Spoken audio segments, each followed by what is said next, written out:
Welcome to Bonn Park. I'm Sarah Geidlinger. And I'm Marshall Ward. And today we have Curtis Jeffrey from Four Fathers Brewing Company. I always love when we talk to craft brewers. Yeah, me too. Curtis is the brewmaster at Four Fathers. And it's really like talking to an artist about how they make their creations. Everything about from his beginnings, and beer education to where he's at now and the constant growth of breweries like Four Fathers. So Four Fathers is in Cambridge, and Curtis tells the story about how he started in brewing and where it brought him to, and how he finally became the brewmaster at Four Fathers, including a cute story about his sweet, sweet OSAP money. Yes. All right, let's bring him in. Here he is, Curtis Jeffrey. Welcome to Bonn Park. Welcome to Bonn Park. Welcome to Bonn Park. Welcome to Bonn Park. Welcome to Bonn Park.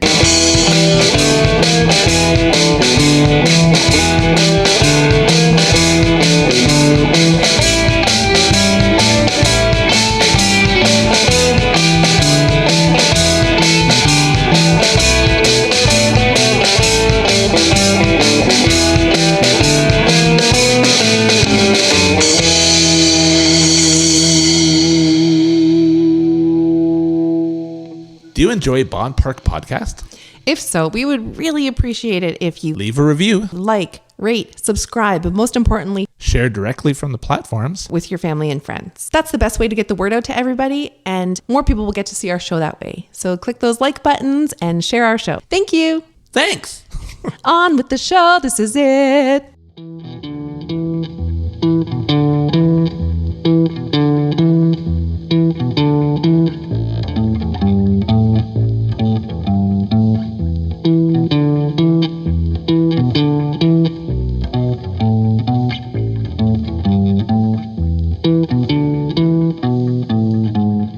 So Curtis Jeffrey, thank you so much for joining us.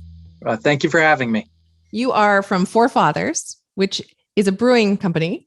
Yes, I am. And you have an interesting story of how you guys got started.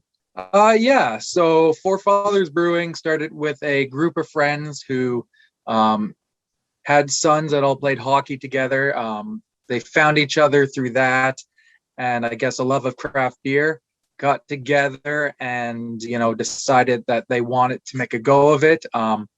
Decided that beer was the right move, and got together and teamed up and, made a brewery. So we've been around since 2015, and we've been up and running in Hespeler for about just over 3 years, I think now, which is great. It's an amazing community.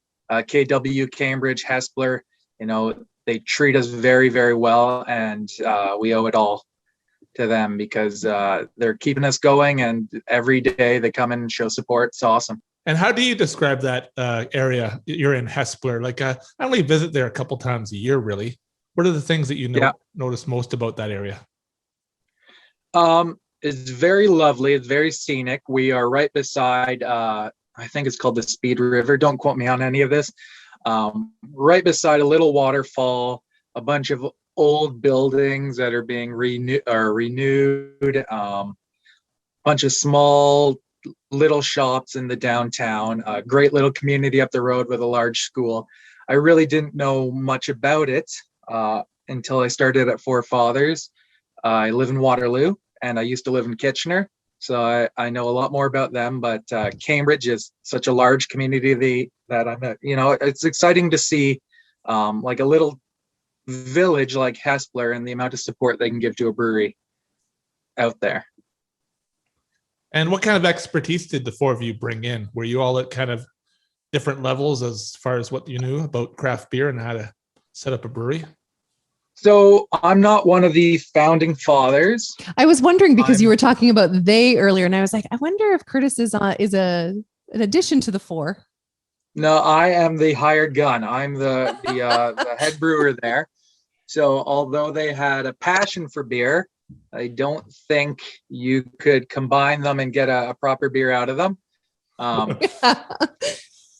So I was brought on to when the building was up and available to kind of spearhead and get the brewery up and running and produce and create some cool beers and, bring that level of expertise to the table.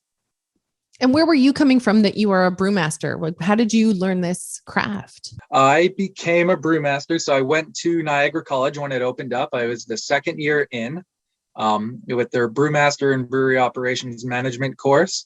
Before that, when it opened, I was at UWO in for sociology. I always had a passion for beer, as everybody, not everybody, but a good chunk of people over the age of 19 have. I homebrewed a bit with my friends. I enjoyed it. I thought, what a cool program, what a cool opportunity. I decided to go to the college. I got in, second round. Learned there. I've worked. I had an internship, like a working summer, at Railway City in St. Thomas. Very briefly went out to BC to work at a brewery out there. Came back to Ontario and spent, I think, 4 or so years at Cameron's Brewing out in Oakville. I was the head brewer out there. Then when Forefathers had a location and opened up, I decided to come because I was commuting from Waterloo to Oakville every day, which can be, very tiring, especially in the wintertime. An hour and a bit commute on 401 in a snowstorm is never fun. When you were studying sociology, what was your plan at that point as far as a career goes? No plan. Go to university, think that it'll get me somewhere, choose slightly interesting and go from there. I didn't have a plan whatsoever at university. Beer, I was very interested in. Glad I went into it. It is a passion of mine. I thought it would be a lot of, fun parties when I was young and all that. And, we have a great community in the beer community itself. But it's a lot of work, a lot of science, a lot of patience. It's really helped me grow as a person. And I really enjoy it still. It's been close to 10 years now that I've been brewing or learning about brewing in some capacity. When it comes to beer education, where do they start exactly? Like, what's the where do you begin? Beer education. So where do you begin with beer education? When I went to school, I just had home brewing knowledge, so I really didn't know much. Which is not a diss at any home brewers out there. It's just I knew how to put a little bit of a few ingredients together and come up with something drinkable. At school, they give you kind of the fundamentals. They teach you about the ingredients that you're using, the science, the math, and calculations behind it. They teach you how to drink beer. So one of my favorite courses was sensory, where you get to sit around, drink beer, discuss tasting points, knowledge, what you're getting. And I still remember today, because I have a hard time with it. The teacher at the time asked us, I think day one, what does a tomato taste like? And up until that point, I'd never really thought of it. Like, what does a tomato taste like? And it's breaking down what you taste, what you enjoy in food and beverages and beer. That really gets you to appreciate what you're drinking and what you're eating every single day. That's funny when you mentioned the tomato, because I was obviously trying to think of it myself. And I kept thinking of things I eat tomato with, not just the purity of the tomato. I'm thinking about salt or mayo on a sandwich or a pasta that it might go with, but I'm not thinking of the actual tomato, which is very simple. Yeah, it is. It was a shocking question at the time. I still don't quite know. But it was, what does beer taste like when we tried a beer? And to me, at first, it was beer tastes like beer. Mm-hmm. And then you get the subtle nuances and the flavors, and you really start enjoying it and appreciating it. But it's really made me appreciate food and drinks altogether, because I take the time and really kind of learn what I'm drinking and eating. Last night I drank a tall boy Heineken, followed by a tall boy Grolsch. And those were two very different tasting beers, but I couldn't tell you what makes one different from the other. So do you learn some ability to be able to describe how Grolsch may taste different to Heineken? Yeah, you want to kind of break down in the moment your feeling. So at first you learn flavors, and you compare it to things that you know really well. It's interesting when I talk about tasting beer with staff, with new people, with people in general. I used to talk about, you want to taste citrus, or I taste this, I taste fruit, I taste mango. Now I'm at a point where I find it more appealing to talk about kind of feelings or emotions with it. When you are drinking, like I remember there was a point in my life where I was really into cigars.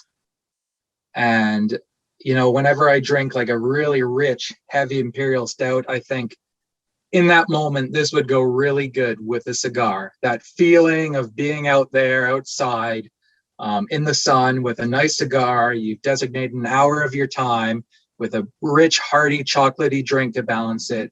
It's that feeling that I get back. A crisp, easy drinking light lager, you picture the cottage, you picture a beach, you picture a good time with your friends. And, those are the tasting notes I'm starting to enjoy now, that feeling you get more than the actual flavor of hay, mango, tropical fruit, etc. Kind of like you're pairing the beer flavor with an experience, where like normally we talk about pairing drinks with foods or flavors. Yeah. You're talking about putting it with the experience. Well, everybody enjoys an experience. Black licorice is a great example of a flavor that, you love or you hate. Cilantro could be another one. I find a lot of people, they love it, or it tastes like soap. Mm-hmm. So if you say, hey, this stout has a subtle flavor of black licorice, you can automatically turn people off. Be like, oh, I don't like black licorice, I will not drink that beer. But if you try to bring them to a place in their mind, a common place, that can be more appealing for people to give it a shot. Because craft beer is about fun. It's about trying it. At the end of the day, we want people to take a sip of the beer and just experience it and try it and enjoy it or not enjoy it. Being a brewer, it's funny because everybody says, oh, great beer to your face. Oh, great. Awesome. And, whether they like it or not, it's that polite factor. Mm-hmm. I don't need everybody to enjoy something. Just to experience it and have their own feelings on it is fantastic. I still have a hard time with my family doing that. Be like, what do you got to think of the beer? And they're like, it's awesome. You are such a good brewer. And it's like, no. What do you think about the beer? Be honest. It's fun. Do you know what that says to me? That says that you're making a product. You're creating something that you're proud of and that you have faith in. Because there's mm-hmm. no other way to be able to take criticism lightheartedly and with excitement than if you're already proud of the work that you're doing. Totally. We're very proud of all the products that we release. We try a whole bunch of different things, a wide variety of styles. We have a large-ish pilot system, so like a trial system. It can produce 10 hectoliters or 1,000 liters at a time. We have 4 different tanks dedicated to that, on top of our production brewery in the back, which we do all our large batch stuff on. So we're able to create a wide variety of styles and just go for it. So it's always great to try different things, new flavors, whether they're hits or misses. It's fun there to be able to experiment and, really see what we can do. I'm experiencing right now, thanks to Forefathers, your Shivchenko 9, yeah. Your Ukrainian Dunkel Euro Dark Lager. Yeah. And I find this to be a perfectly balanced beer. I don't always enjoy all dark beers, but this is excellent. Tell me about this beer.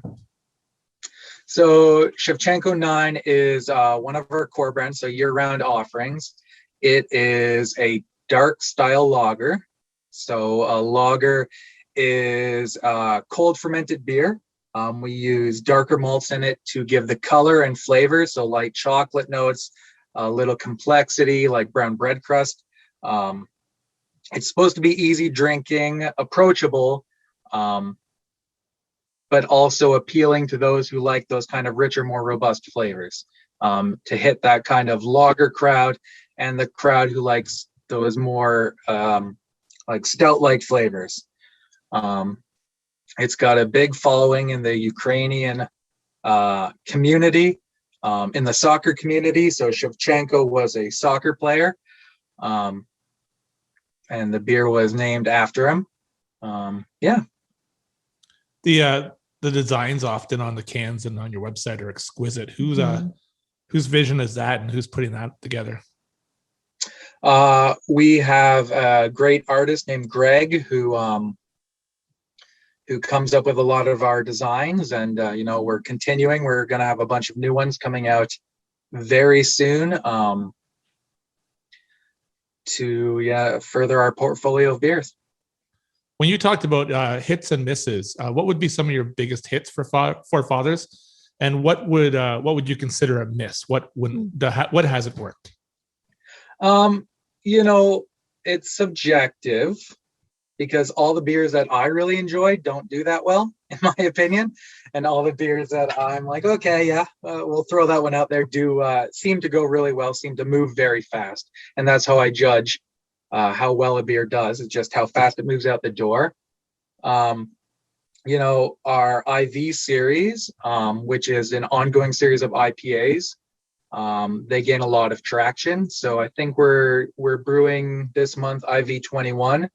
So we've done, since we started this, 21 different IPAs and ingredients, but still under the IPA profile. Our lagers do really well. It Takes a Village is our standard lager, and we're just releasing now our light lager, which is a 4%, really easy drinking beer for craft beer drinkers and people just getting into craft beer who are trying to get off Coors Light. And, that's where I'm finding myself these days, kind of on the easier drinking beer side of things. So they move really well. Things that go a bit slower, everything moves at a steady clip. I wouldn't say we've had any real misses. Everything seems to move in the end. There is a following for every beer. We're going to take a moment to hear from this episode's sponsors. We are supported by Yoda Leather. For nearly 35 years, Evangelos Patrikas has sold fine leather products at the St. Jacobs Farmers Market. Jackets, coats, gloves, belts, accessories. If you want good quality leather, you can find it at Yoda Leather.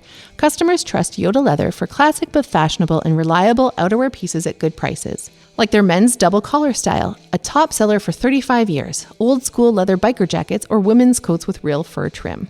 Yoda Leather specializes in men's and women's plus-size leather outerwear pieces and also carries brand names like David Moore's Canadian-designed leather coats that come in a variety of natural colors and styles. Looking for a great leather vest? Yoda Leather has them in a variety of styles and different leather types to suit your desirable look and need, in men and women's styles. Yoda Leather is located in the Peddlers Village of the St. Jacobs Farmers Market on Thursdays and Saturdays and Tuesdays during the summer. We are supported by Four Corners Algonquin.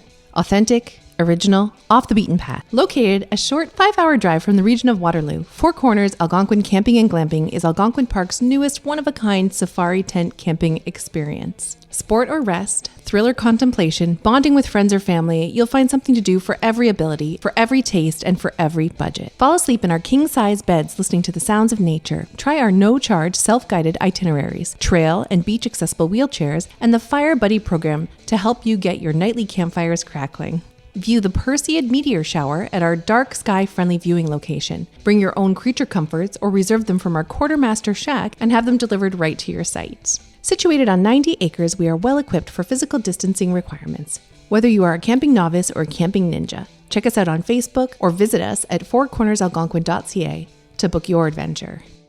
Bonn Park is supported by Gifted in Waterloo. Gifted has some of the quirkiest, funkiest, and coolest gifts you'll find anywhere, like tea infusers, mugs, cozy reading socks, plant pots, cushions, and throw blankets, along with amazing puzzles and games. Want the perfect gift for that hard-to-buy for special someone? Whether you're looking for something nerdy, literary, cute, funny, bizarre, local, nostalgic, or unexpected, Gifted has it. Among all the unique items from around the world are amazing creations by local artists, along with one-of-a-kind greeting cards. You're bound to find what you're looking for, even if you have no idea what you're looking for, at Gifted. Shop online at giftedwaterloo.com and check them out on Facebook and Instagram. Gifted has recently moved to 740 Belmont Avenue West. Marshall's very excited about it. They're right beside Arabella Park. Check them out in Belmont Village. And now back to the show. We were talking to Ren Navarro of Beer Diversity, and she was saying, the days of you going home and drinking that same beer that you always used to buy, that generic beer, are kind of over, and the craft brews are they're meant to be what you said earlier. They're meant to be explored and changed up and enjoyed. You're meant to experiment through these different local craft beers to really start to appreciate these different flavors. That's the idea, right? Like an experience. Yeah, it is. We have KW. I couldn't tell you how many breweries we have now. I think Cambridge has close to 10 or 11 now alone. So there are so many. I couldn't tell you. I remember when I started in the industry, I had tried a beer from every brewery in Ontario. Now there are breweries opening that I have just heard of today. So it's great and it's amazing and there's tons of room and it's exciting and it's fun to be able to try something new every time you go out. Every brewery has their own style, their own vision, their own interpretation of very simple or very complex beers. And it's awesome to be able to be in this community for as long as I've been in and see the growth and, the companionship and the community that we have. So I've never heard a story quite like this one, where you have 4 guys come together to start a brewery, but they hire a brewmaster. In almost every case I can think of, or maybe this is a big assumption, anytime I've seen a craft brewery, it's the people who started it are the ones who are brewing the beer. Have you seen any other kind of business model like that before, where people want to do this, but they need to bring in someone like you? I'm sure it exists quite often. It depends on the size of the brewery. It depends on their goals, what they're looking for. In Forefathers' case, I have a big interest in beer, but maybe not the technical expertise to get it to where they want it, or the time to be able to do so. So having somebody who's been doing this a while can really help. I think, there's a lot of tiny breweries where 1 or 2 people will pool it all together and start off brewing their own beer, doing it their way. And there are other breweries where, they want the right people in because they don't believe they can do it themselves, or they want to go beyond what they think they could achieve on their own. Right. So can we get geeky about beer here? I'm sure this is Sure. Where you live most of the time. When you're starting a new brew or a new experiment, where do you begin? What's that process look like? I'm thinking of the creative process and maybe the ingredients. How's that starting? Drawing inspiration. So for me, it's drawing inspiration from somewhere. So to find an ingredient or an idea, or just something that catches your brain, and try to transfer it, or feeling is a great one, and trying to transfer it into a drink. So it all depends on the product. So for something like our IPAs, the goal is just to make a hoppy, drinkable beer. And that's pretty easy. What I would do there is I'd look at the wide variety of suppliers we have to get the craziest hops from all over the globe. And you can sort of pinpoint the ones in the flavor profile you're looking for, select what you're looking for, then build a malt bill or a grain bill after that to kind of showcase the hops. We have different products that it stems from an idea. So we have a beer called Old Growth, which we brewed on a juniper bush. There's a local farmer named Nick who went out and foraged a whole bunch of juniper bushes for us, and we threw it in the mash tun and we brewed a beer on top of it. Then we added lemon peel and we added more juniper in the fermenter just to embody that feeling of walking through nature. And juniper is normally used in gin, right? Yeah, it is. Yeah.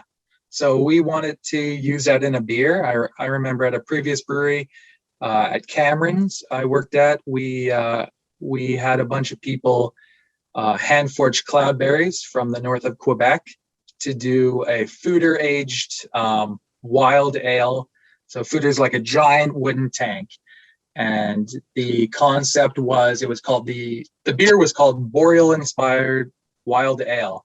And it was a wild fermented using wild yeast beer aged on cloudberries and in wood. And again, the concept, I love being outside, I love nature, I love forest walks, was to drink walking through a forest. Wow. To be able to feel walking through, parts of Canada and have that in a glass. So it really depends on the beer that you're trying to produce, where it comes from. I love going with feelings or places or ingredients. Sometimes it's as easy as, I really want to try this new ingredient, or to really put emphasis. And a few weeks we'll be brewing a beer using a huge amount of rice, more than I've ever used before in a beer, just to get see what a large amounts of rice can do in a saison style beer.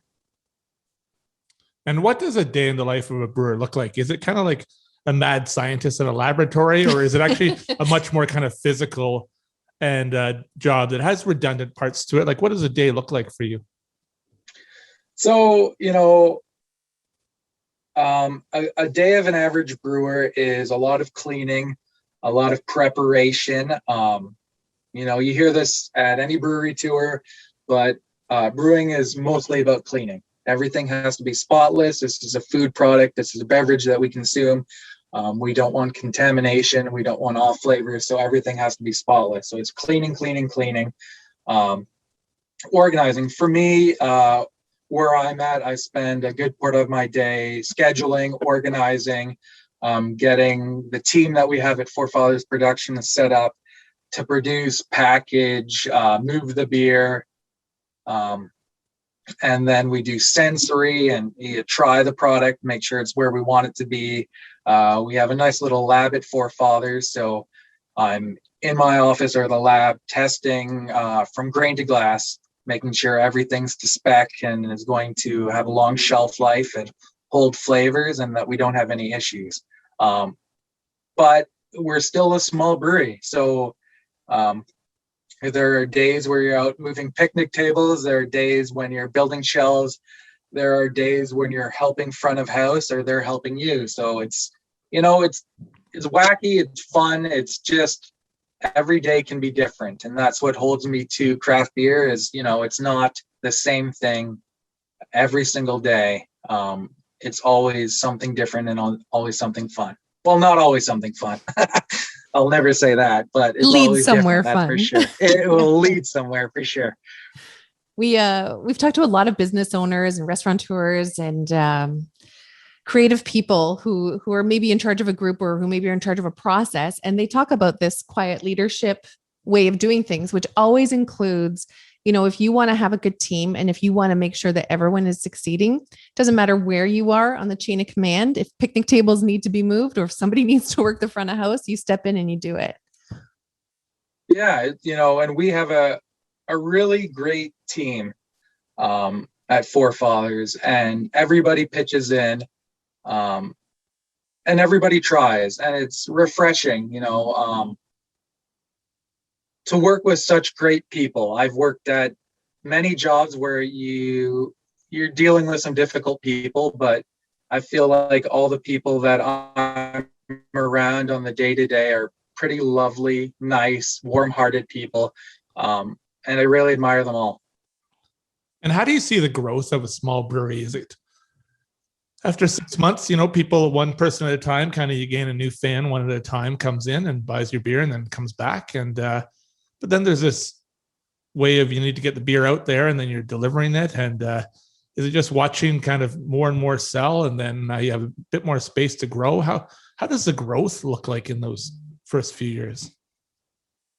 In the first few years, at experience here, the first few years were getting it open, getting the plan in place, learning what we were dealing with.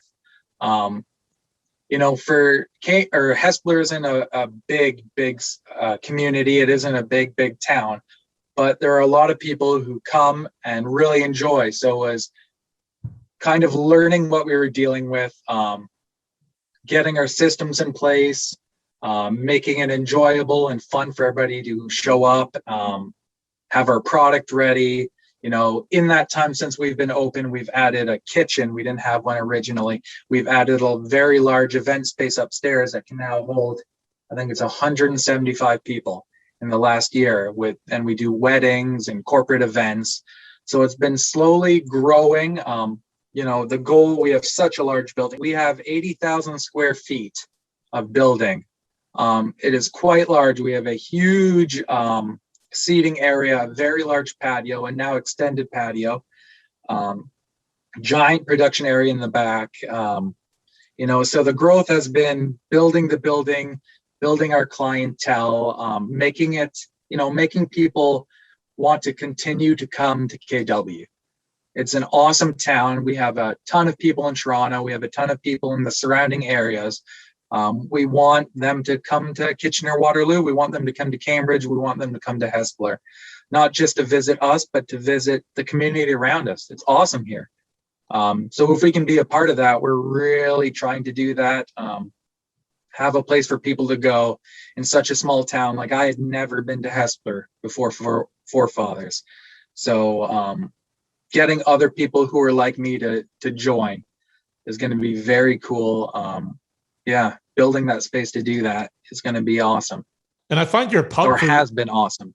Your pub food menu is really imaginative, and you have some wonderful vegetarian options. You have a Beyond Meat burger with a vegan chipotle aioli and all sorts of great ingredients. Who's handling your pub food? So our kitchen staff, our chef is named James. He's handling that. We have a great kitchen staff in there, cooking, enjoying it, serving it out. We get a lot of love for our food every day. Something that really touched me was when we had Jay Leonard, a local musician, on recently, and he talked about how, a friend in the music community died, and the fact that a bunch of them couldn't go out to a pub and sit down and drink beer and just share some stories was really crushing, sort of. He just said it. They felt like they couldn't find any way to say goodbye. Yeah, I'm very lucky personally that I haven't had to deal with anything like that through all this, and really awful that anybody who had to deal with a death or a layoff or something truly heartbreaking to their family or friends, my heart goes out to you. Like, I'm grateful that so far I've made it through this pandemic personally, unscathed, and everybody I know is happy and healthy, but there's been a lot of people who haven't. So yeah. When ever since the first lockdown, I remember thinking, I think the craft breweries will be okay. Like, I know you've been impacted for sure in other ways in regards to selling food, but as far as beer sales go, I think that should kind of be able to be steady, slow and steady through these lockdowns. Has that been the case? Yeah, the first lockdown was crazy. Everybody was loading up. That was like a huge jump start, giant boost. Since then, it has been, steady. It's been waves of up and down, never truly down. But it really, it's interesting to follow people's drinking habits through this, just to see the waves that we're all going through with drinking. In the winter time, there was a little peak there where it dropped off quite a bit, and then picks back up again. And it's been really interesting to see how it goes throughout this entire pandemic. Craft breweries, we're very lucky to be open, to be essential workers. We made a beer on a juniper bush, and that's essential, but still, it's been, again, grateful to be able to work through this and to keep the beer flowing and, people happy. I feel like craft beer is something designed to make people happy. Mm-hmm. That is the goal. That is my goal. You just want people to enjoy what they're doing. If you're out for a beer, you're probably out for a good time. And if you're not, then hopefully the beer can turn your day around a little bit. Sarah and I both live in the same neighborhood. We're North Waterloo, and over the pandemic, I've seen a Four Fathers brewing truck out here a few times. Quite busy now. in our neighborhood. Yeah. So Yeah. I'm really surprised that you're able to make that worthwhile. You know, you're serving people pretty far away from your brewery, and is that just kind of part of the vision of Four Fathers that, you know, people order the beer, we're going to get it to you, and it's okay if it takes 40 minutes? Yeah. When this hit, it was the goal to open up our e-commerce site to be available. You know, we ship all over Ontario, and locally, I think it's free over $35. Same day delivery, which is awesome. So the goal is, if you want the beer and you want to be able to drink it same day, just order before noon. We'll get it out to you. It helps keep people around. It helps have a driver on staff. It helps, you know, push the sales, and it helps bring our customers what they want when they want it. You know, I think that's pretty cool. You know, just to be able to have somebody go out every day and know that you're going to get the beer that you want when you want it. What did your home brewing setup look like? Sarah's husband, Steve, does home brewing. So this is my first glimpse into what that looks like. Yeah. And while I appreciate how simple it looks and it doesn't take up a ton of space, I still see it as something very complex, and I find it would be very intimidating to try it myself.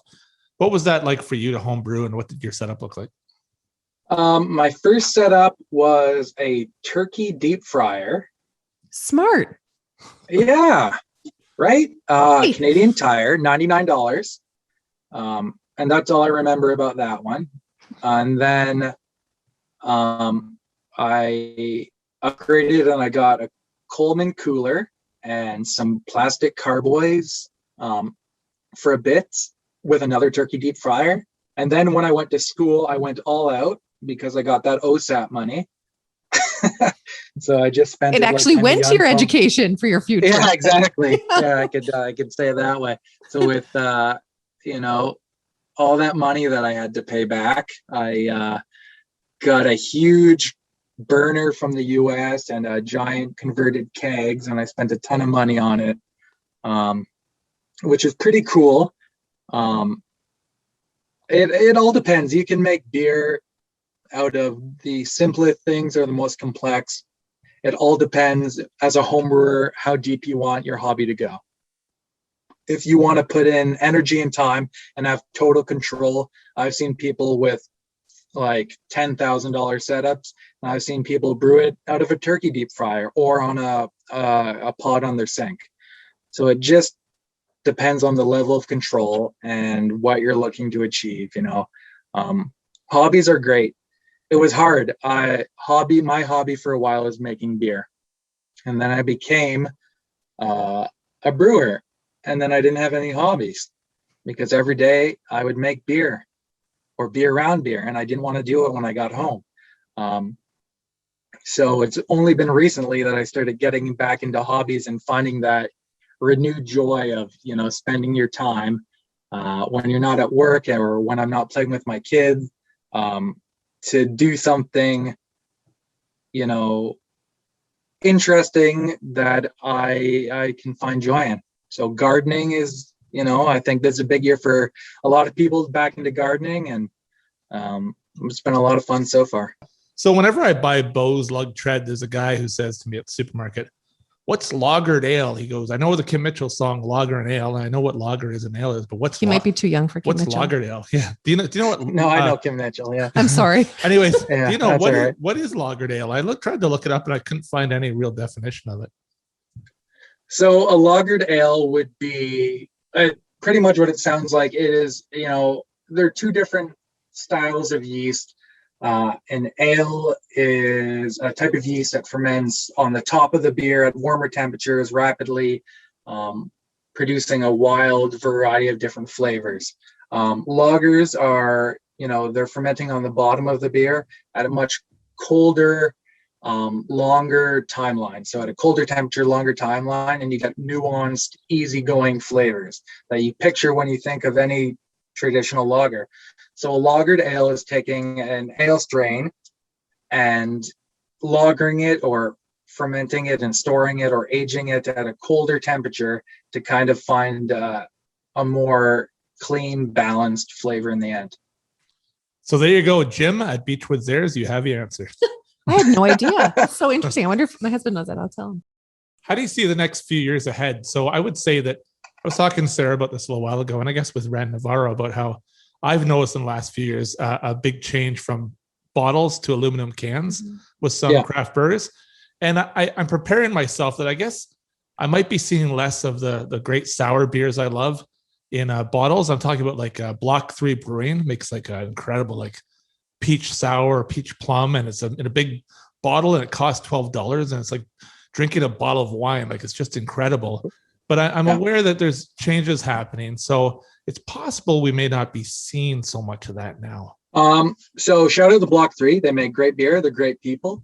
The future of craft beer, I don't think, many beers are going to just come and disappear. There are certain ones that are fleeting, but sours I don't think are going to leave anytime soon. Cans can be interesting to get a hold of. So I don't think bottles will disappear entirely. Canning lines can be quite expensive as well. We're seeing a trend towards lagers and pilsners again, which is lovely. Easy drinking beers.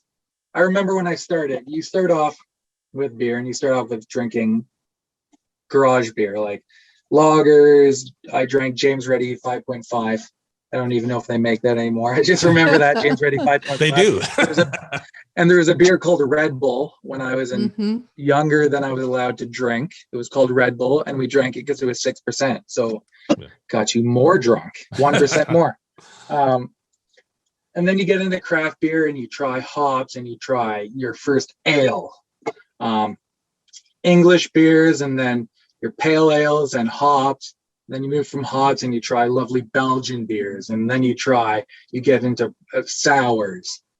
And after that sour feeling, you get into the harsher kettle sours, more pronounced. And, you go into deep stouts and you try to keep pushing that flavor forward. And now we see a ton of like culinary beers and sweet stouts and things that have graham crackers and cereal in it and more fruit than anybody can handle.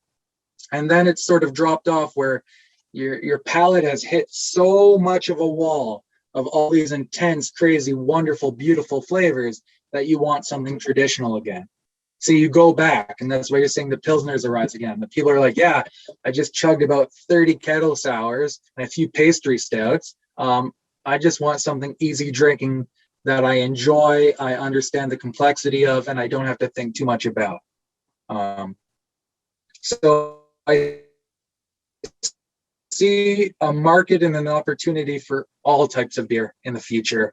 But also to get back to sort of the fundamentals of beer, and everybody, going back to traditional styles while still keeping hot bombs forward and truly experimental, crazy stuff, at all times. It's great.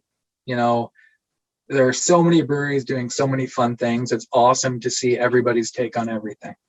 That's the whole fun of craft beer. I hope it doesn't trend in any specific direction. I hope it stays crazy.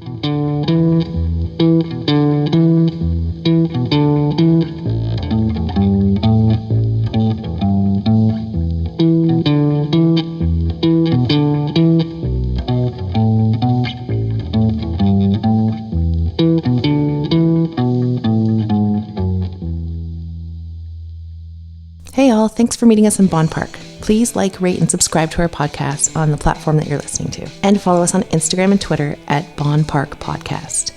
Original music by Alan Lung.